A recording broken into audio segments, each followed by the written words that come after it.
Hi everyone. Hi everyone. Hi everyone. Good morning.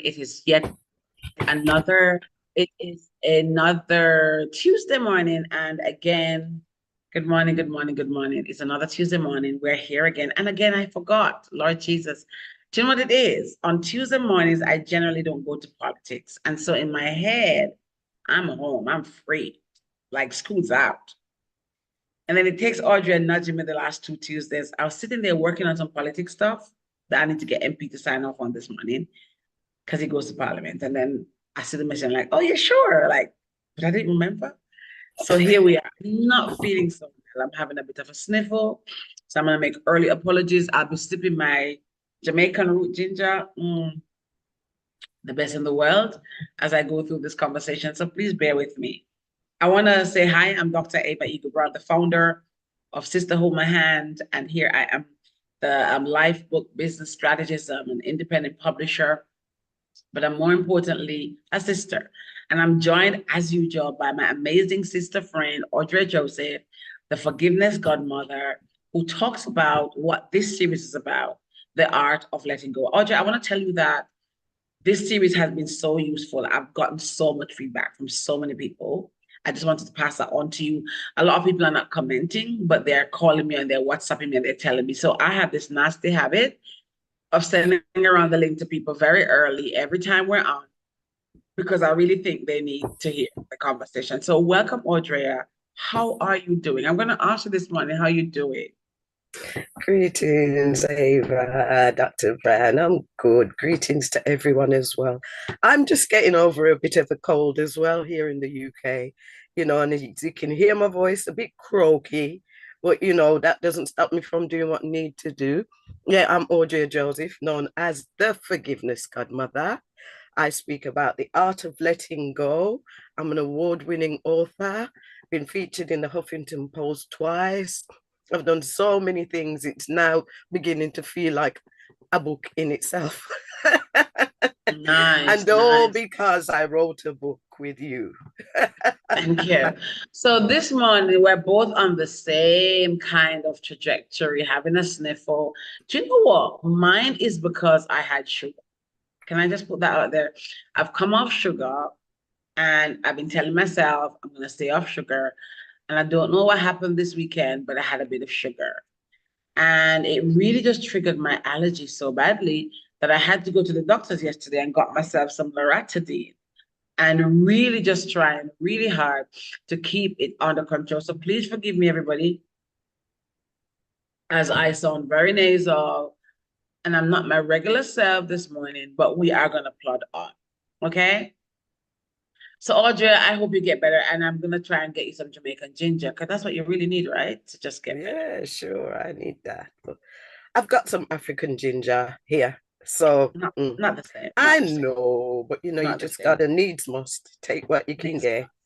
great. This morning, we're talking about a conversation that I remember saying to you, it's not one that's my best topic. We're talking about how to let go of childlessness or miscarriage. And as I think about it, I think about a friend of mine that for years couldn't have babies. As a matter of fact, I think about one of my current clients who is desperate to adopt and can't find anybody. And I think about myself having gone through miscarriages in my path.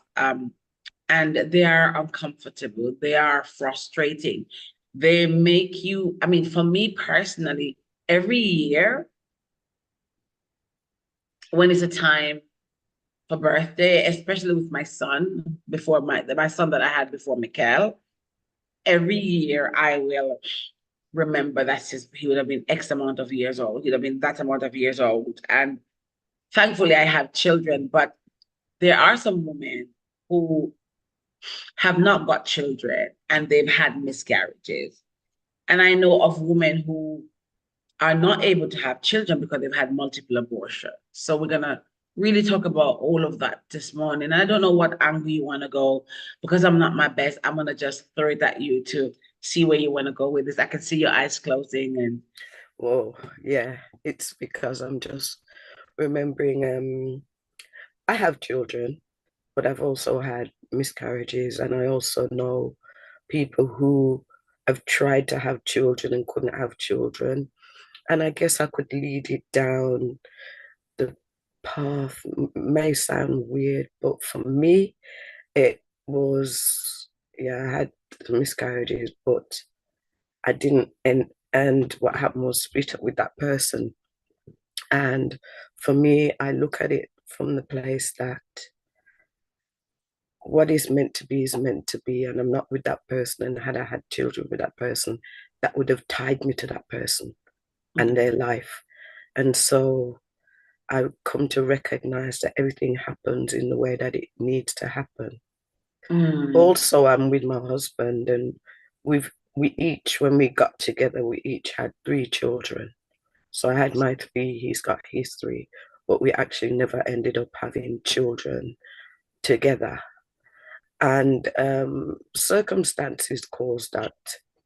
And at first, for a very long time, I was really upset about that I didn't have children with my husband, because culturally, and I'm not even talking about my culture, culturally, there are cultures out there that if you are married to someone and you don't have children with them, if anything happens to that person, the family can come in and throw you out. And so I recognize that there's lots of different cultures that happens to. And in different cultures, they look at women as a curse because they can't bring children into relationship. For me, I lamented it. And when I started going through menopause, which was a whole different thing as well, at the beginning, I started to realize, oh no, I'm not going to have children with my husband. But somewhere along the line, I found peace with myself in that. Now, that wasn't easy initially, but as I've got older, I thought, oh my goodness, if we had children, I'd have a child in the house now, or be responsible. And maybe some of it is just selfish or just how it is. But it wasn't to be with me and my husband, but I am grateful for the children that I do have. But I know that there are people who have tried and tried and tried. And it's a difficult conversation to broach when you're talking about self-forgiveness in that aspect, childlessness or miscarriage. There are women out there that are at peace not having children, but we're not talking about those women today. We're actually talking about the women who get up and grieve because of miscarriages, or they grieve because of childlessness, and they desperately want a child. And I can't say to anyone, forgive yourself for this or forgive yourself for that. That's an internal conversation that you have to have in yourself. But I know as human beings, what happened is in some instances, we go to sleep and we're in sleep world. And as soon as we wake up, we take those things back up. And so we put it back in our mind, yeah, I'm not childless, I don't have any children. And we start grieving again the way we were grieving yesterday.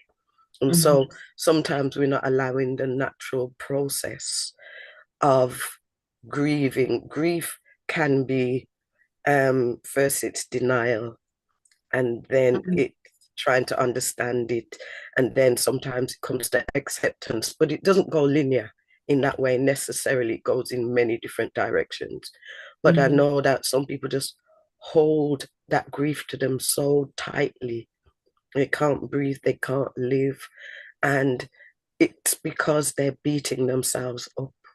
Why they constantly grieving and holding on to that grief. Because I have spoken to people, in my coaching practice, who are women who can't have children.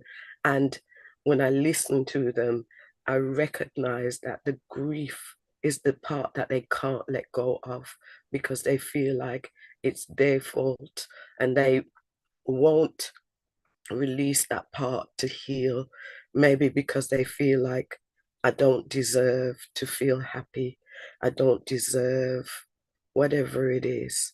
And so it's a really, really, really deep topic today, Ava. It's a deep topic, and thank you for that. I think, about certain cultures, for example, I know that you know, it's a devastating thing to have a miscarriage. Let's focus on that for a second. Mm. And the narrative around it is so huge, but there's a taboo. There's still a taboo on it, and many people don't even realize that it's so hard on people. And the stories of so many women and couples for whom, you know, they didn't have the end of the rainbow baby. The stories of those persons who've had miscarriages are marked with a lot of hurt and pain. And I know, for example, in certain cultures around the world, it is such a taboo to not have a child. It is the woman's fault. You can be asked to divorce the woman. What kind of demon did you bring into our house in certain cultures? That is what it is. So there's a huge pressure, and especially women, and I'm supposed men, to actually make sure that when you are together, baby comes, and dealing with the loss of a miscarriage and facing childlessness, it is incredibly challenging and it's an emotional journey. And I think whilst it may be, and I'm just assuming maybe more emotional for the woman, because I'm gonna assume you physically had to go through, you know, I've had a DNC and that was not nice. It was uncomfortable. And I woke up feeling very empty and it's really painful. And you go home without a baby. So it's really essential to acknowledge and validate your feelings for both men and women and families, actually, because oftentimes, depending on how close you are, it's your family that grieves. It's you, your children. You know, sometimes other siblings are looking forward to the birth of this child. And when it doesn't happen, it really creates this void and it leaves this emptiness. And I know that mentally it impacted me for a while. It really kind of messed me up a little bit. I don't know, Audrey, if you had that experience where this child, this emptiness or this miscarriage, it messed me up mentally. It messed me up emotionally. And even now, when Mikhail is going to be 13, I keep saying, "Oh, Matthew." I even had a name. Matthew will be 14, going 15. And I do that. And the crazy part for me was I never got a chance to really put him to rest. And I've always said I'm going to put him to rest. And sometimes I feel like he follows me around. I think he follows me to Jamaica. I probably it's in my head. Um, and because I was in a tumultuous relationship with my ex-husband at the time, we never got the chance because he's a child that my ex wanted me to abort, literally. And when I decided I was going to abort him, he left me. So I tried to carry that child into the world, it just never happened. And it's not a topic I've touched for a long time. So it's not my best topic, Audrey, if I'm really honest. So I'm going to hand more of this over to you to handle. Yes, of course. And I understand how raw a conversation like this can be for so many people, not just women, men, and as you mentioned, families. Because, you know, you announce maybe to your family, oh, we're having a baby, we're going to have a baby, and then all of a sudden there is no baby. And so that can be quite devastating to a family, and that can shake a family to its core and cause all sorts of situations, untold circumstances. And so I recognize that for me, at the time when those things happened to me, I was in a different place, much younger. And for me, it didn't affect me in the same way that it would affect lots of people because it happened and I was able to move on now. Whether that was that I was in denial or I don't even know what it was, but it happened. I had a DNC as well. And I just kept moving on and I haven't held the dates in my head like this child would be this age or that age or this would be that. And I think for me, in its weirdest way, I found it to be a blessing that I haven't held on to dates and things like that. And oh, this child would have been this and this child would have been that age. And oh, when their birthday would have come around or any of that. So I don't know, maybe I'm wired differently. I'm not sure about that. But it's something that I just had to release myself from, maybe internally, maybe because of my life journey.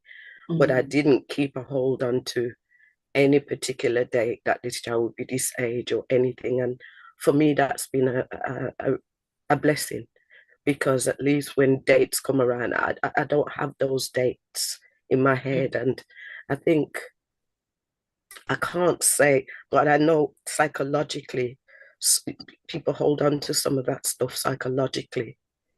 And it's a part of the idealism, if that's a Mm. word, because No, I we were think for looking, me, not saying you, I'm just saying yeah. for some people in some instances, that would have been the date that our family would have been a family. That's a Mm. date that we would have been completed, and we feel incomplete because now we have to grieve on that date rather My than have a family had, celebration.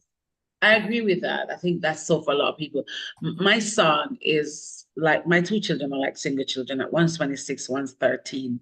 They're like a whole lifetime apart. And my daughter complains because I had a miscarriage around her time, and she complains that she had to grow up an only child. Because the children are, I mean, it's now that they're a little bit older that they're kind of gelling in terms of having commonality to an extent. Because my daughter is dating, my son just started high school. It's just really different. You know, she could move out and get on with her life and have her own family. And my son complains when he has nobody to play with. And I remember going through a patch probably when he was about 9, 10. It was my fault. He blamed me a lot. Like, not blame me, but mommy, why didn't you have more children? Why didn't you have more children? Why didn't you? So my son loves puppies now. I was like, puppies are our children. So we just had 2 new puppies this week. And every now and then he slipped back into, why didn't you have more children for me to play with? And when he says that, it triggers my remembrance. Like, ooh. And he knows of his brother. He knows that Matthew would have been here. And so it was Matthew and Mikhail. And so he still stresses me to have babies, still would want me to have babies. Obviously, I can't have any babies. And I wouldn't want any babies. I don't want to be selfish. I don't want to be having a 10-year-old when I'm 60. You know, I just don't think it's fair. Or a 5-year-old when I'm 65. I think I want to be able to see my children grow. So, but it's a difficult thing. And I mean, God bless and thankfully we have children, but there are so many women out there who I'm so considerate of, and we're being so sensitive towards. It's such a touchy topic as well. There are so many women out there who are struggling with not being able to have children. But equally, there are women out there who've had many abortions for various reasons. So let me talk about that for a second.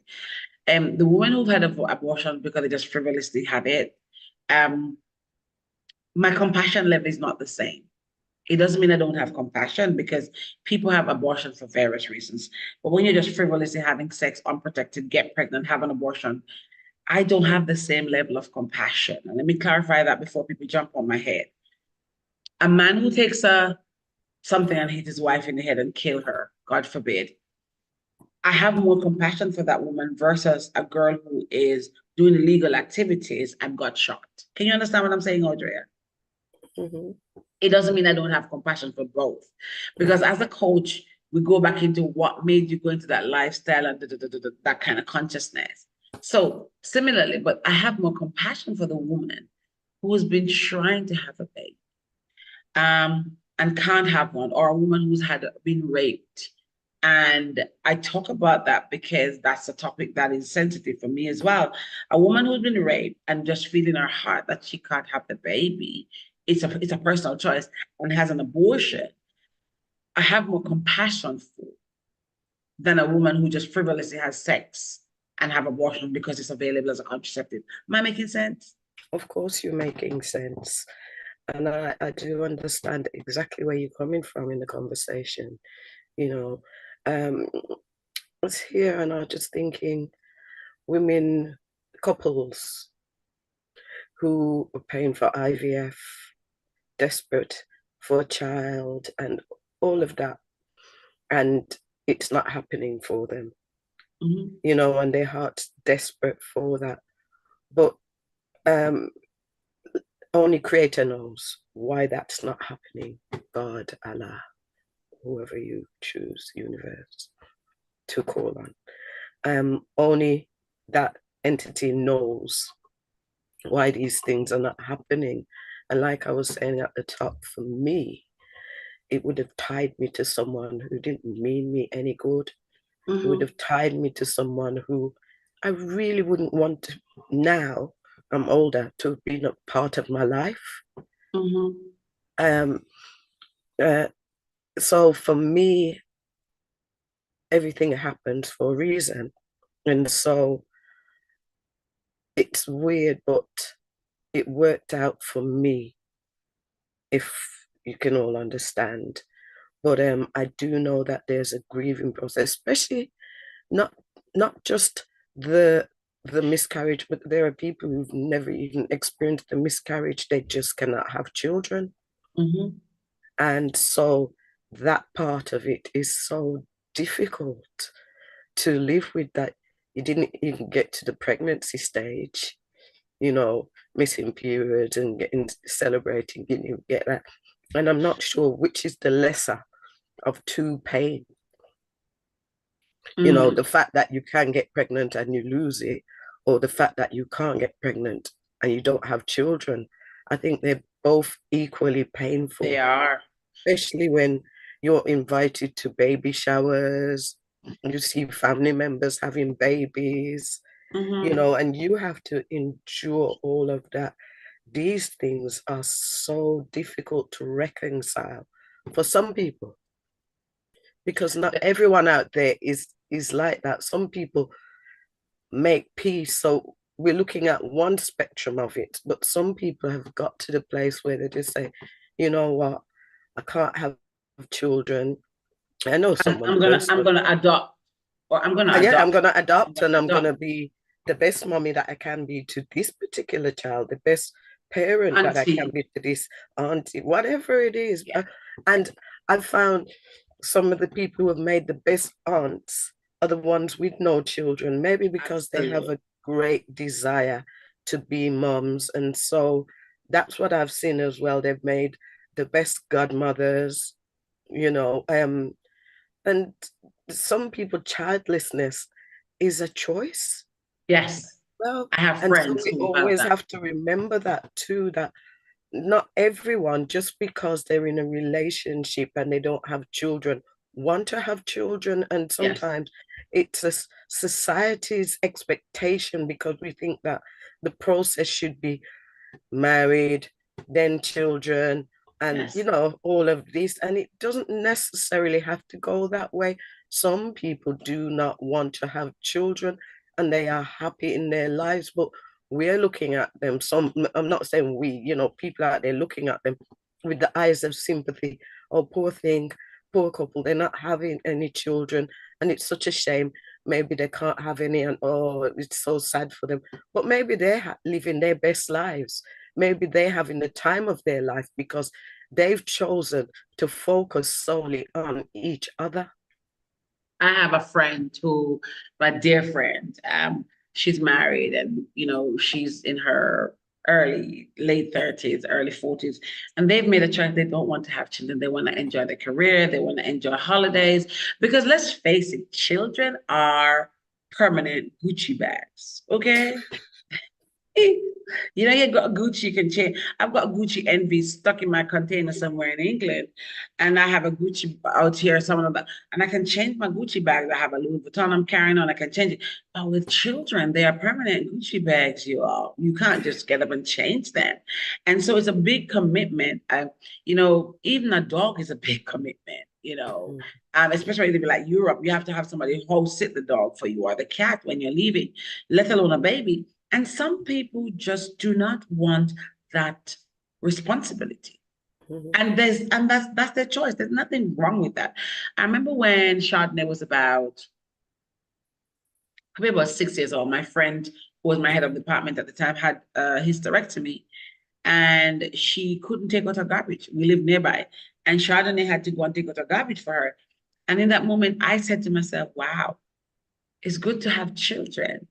Because if I'm ill, because not all children will do that, not all children are good. Let's remember that. I don't mean that they're bad. They're not that way wired to come and do the things for you. But I'm like, at least if I'm ill, Chardonnay could take out the garbage. And the other part about this conversation that really jars me is that people tend to take, in some cultures, the fact that you are childless, I'm not going to say barren, childless, because they use the word barren, to cuss you, Mm-hmm. to tell you that you're not a good enough of a woman, that you're not finished being made as a woman. And here's what frustrates me a lot of the times. A lot of the times, Audrey, especially on the male side, his family tend to say it's a woman's fault. Yeah. And a lot of times it's the man's fault. Yes. And Yes. because ego and society deems the man as always firing on all cylinders, Mm-hmm. it's always the woman's fault. And when it is found out that it's the man's fault, sometimes they won't even apologize to the woman who they have just hurt. That's one side of the spectrum. So there's the quarrels, there's a taboo, there's a telling you about yourself, there's a cussing you, there's a condemnation because you're barren, you can't have children, you're demonic. Can you imagine what all that does to a woman? Yeah. Yeah. It brings your spirit down. It If must if you're do. having to live that life of feeling like you're a curse, you living in a family. I've watched movies. No, these are not personal people that I know, but I've watched movies where, the mother-in-law is taunting the daughter-in-law, telling Mm, her, you're not a woman, you're barren. And that word is so negative because it's basically like a curse word. it is. Barren, barren, that doesn't have, that's like we'd call it a cul-de-sac here. It's a Mhm. road where you can't go through. It's just the end. That it's that. So when someone calls you barren, it's like that's the end of you. Mm, And like we know we know about cultures that do that, and people who just can malign you and treat you badly because they think you haven't done your duty as a woman, in some cultures. And like I say, Ava, we know which culture that is. We've seen that. And for me, it's so sad as a woman because mentally, emotionally, how do you cope in a family like that? How do you walk upright? What voice do you have? You don't even have a voice in a situation like that. So not only are you not able to have children, but someone takes your power away.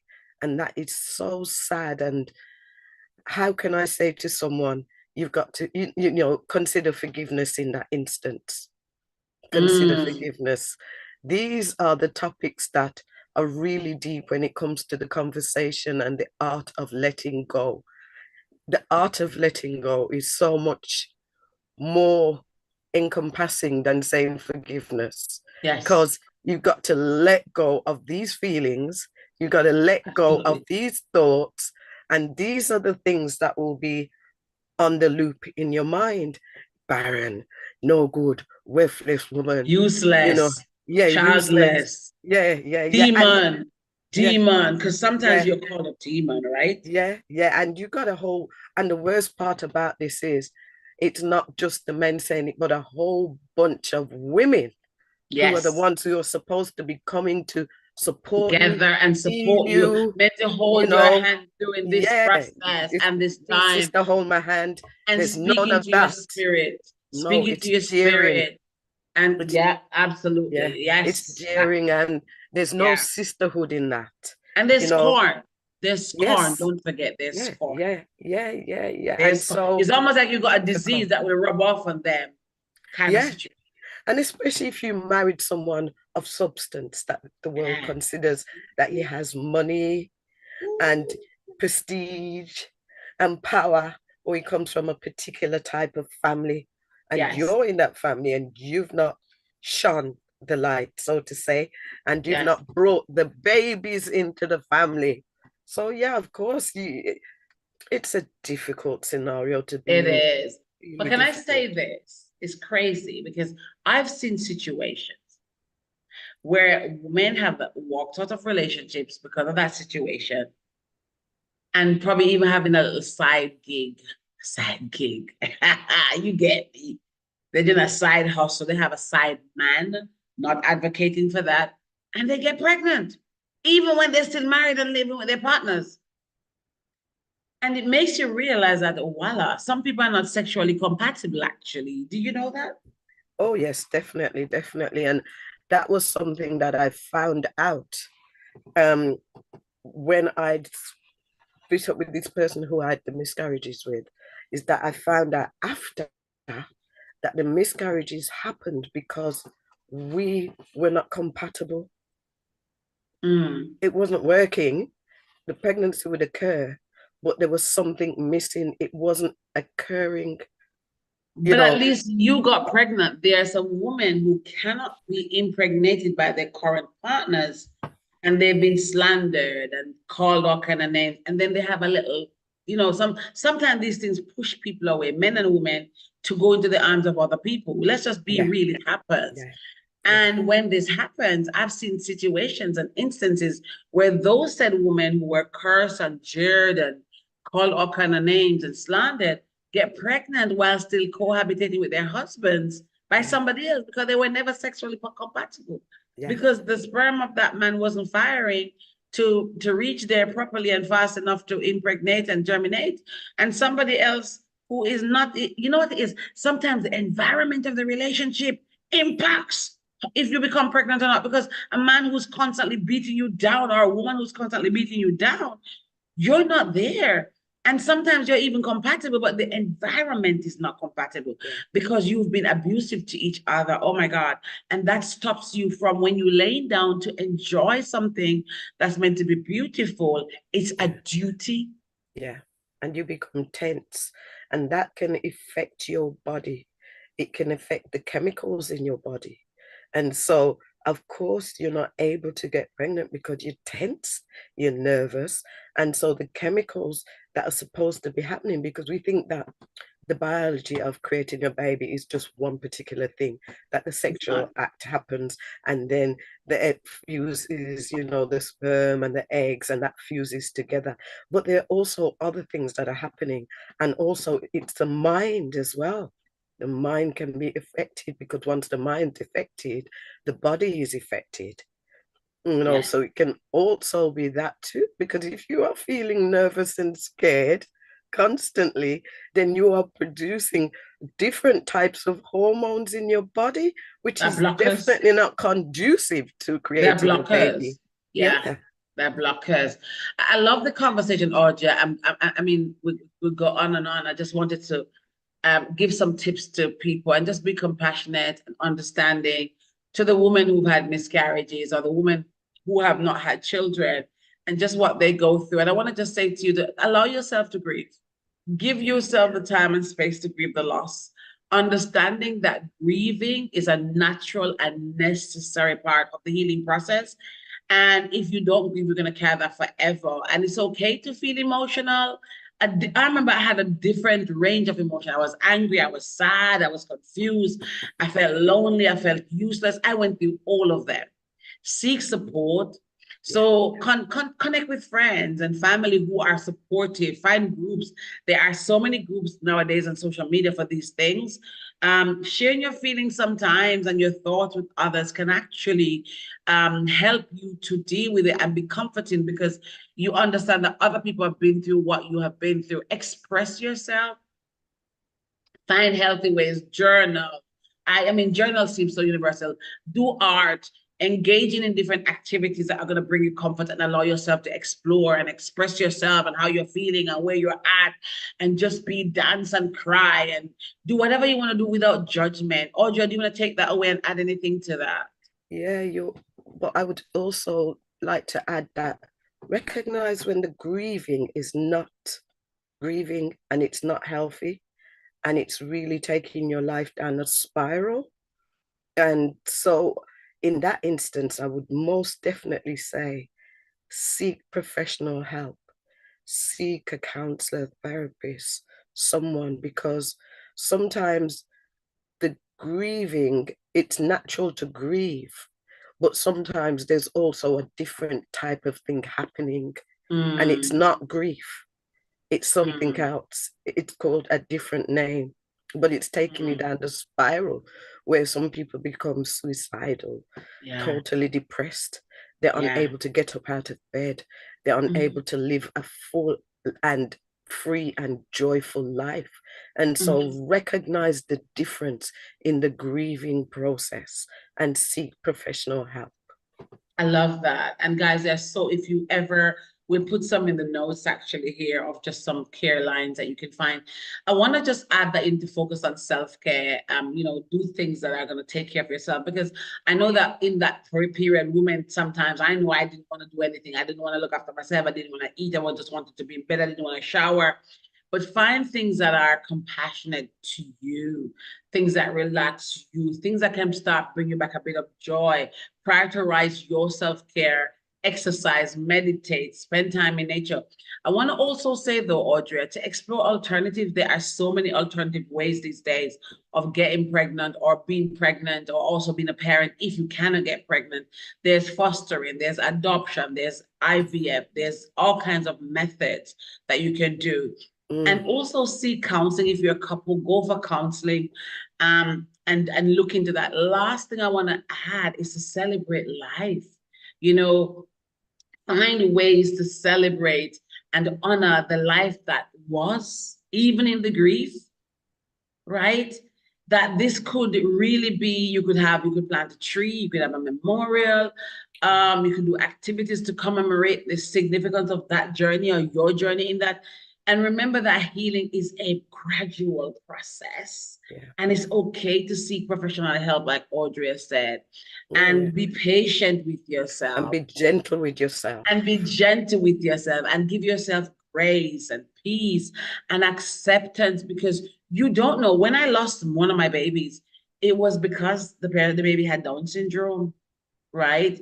And they went in to do some work and, you had to sign a disclaimer, whatever. I'm not going to go into the details because I don't want to rehash that. But would I be able to look after Down syndrome baby? Perhaps yes. But would it actually make me happy? Perhaps I don't know. And I'm not saying I don't know, but I'm just saying sometimes Creator knows why this baby didn't come into existence. Because Audra, before I wrap up, I see so many parents who have disabled children with all kind of disability, neurodivergency, all kind of things, and they're embarrassed and they treat them differently and worse, right? And so sometimes Creator knows, I think Creator knows actually all the time when that baby shouldn't come into the so we're teaching and we're learning. Sometimes the relationship is not the right one to bring a baby Yeah. into. I was watching a video the other day, and I know we're wrapping up, and it really broke my spirit. A father was talking to his son. I think he was angry at something. He said, before I go and get the and just blew off your head. He was only like 1.5. The child was shaking, shaking. And him cuss, and him cuss, and he curse the child, and then you look and call the child all kind of abusive words. And come before I blow off your head with my thing. I can't say it on YouTube, but you get me. And the child was shaking. And I was so broke. I'm like, why did God let him bring a child into the world?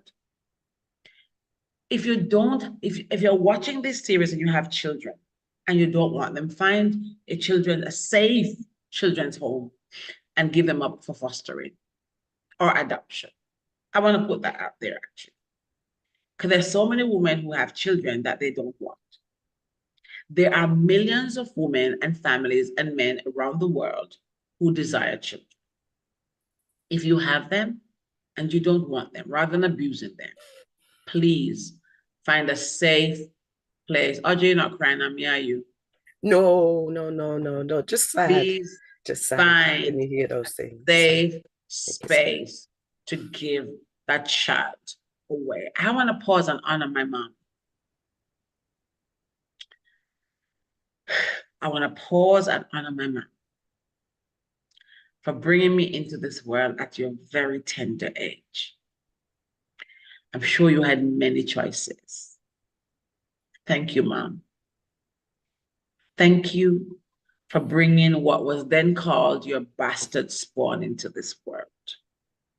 I am so grateful for you. I'm glad you brought me to see what the world can be like. It's not easy, but I'm glad. It's been a good journey. Thank you. Audrey, last words from you. I don't have any after for that, I just want to wish everybody a blissful and joyful day. I'm sending you love, light. And like we said from the top, this was going to be a heavy conversation. And believe me, it weighs heavily. It weighs heavily. But you know what? I hope that the listeners, whoever listens to this, hears this, that you get something out of it. That you consider you in all of this, consider your mental health, your mind health, your spirit health, your physical health. Consider you, and whatever you're doing, if you can make peace with it, doesn't have to happen today, tomorrow, can be 10 years from now, 15, 20 years. If you can make peace with it, live your best life and live joyful. Thank you, Audrey. I want to thank Audrey for being here during this series. We're on week number 4, I think. It's number 4, isn't it? And we've got 2 more weeks of this to go. And let us know if it's helping you. I want to say to you also that if you are dealing with letting go issues and you need some support, please reach out to Audrey via sisterholdmyhand.com. And she will be more than happy to talk to you about how she can serve and support you.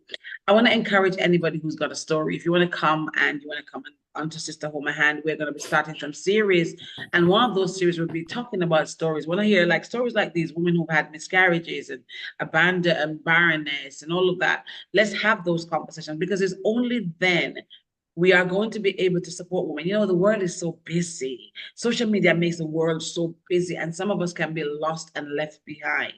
And so conversations like these are going to be the little nurturing, little nugget, little soother, little cough syrup that you have, that little, what do you call that thing that you take? What's that little sweet that you call it? What do you call them again? Those sweets that we take for cold. What we call them again, Audrey, in English? Oh, lozenges. Lozenges. These are the little lozenges that are going to help you. So I want to just encourage you to do that. But for now, I'm Dr. Ava Eager Brown, the founder of Sisterhood My Hand. This was a very deep conversation. It was one that I normally laugh and carry on these programs. I couldn't do that on this one. This one was solemn for me. It's been personal. Mm-hmm. It's relatable. I've seen people go through it. I have clients who are barren. I've got friends who've done IVF. We've known a myriad of people. And so what I hope you take away from this conversation is the fact that even if you're childless is not the end of the world, miscarriage is not the end of the world, that there are options and solutions, but in everything we must give thanks. Until next week, when we have another conversation from you, it's Dr. Ava Brown saying, take care, God bless, and I see you on the other side. Please like, subscribe, share with somebody, hit the notification bell, that you are the first to see everything that comes through this channel, because there are going to be some exciting times ahead. We're going to have some excitement coming, new programs. It's going to be a crazy potpourri, and you don't want to miss that. So make sure you hit subscribe, like, and share with somebody. I know you know somebody, yes, you, who this is relevant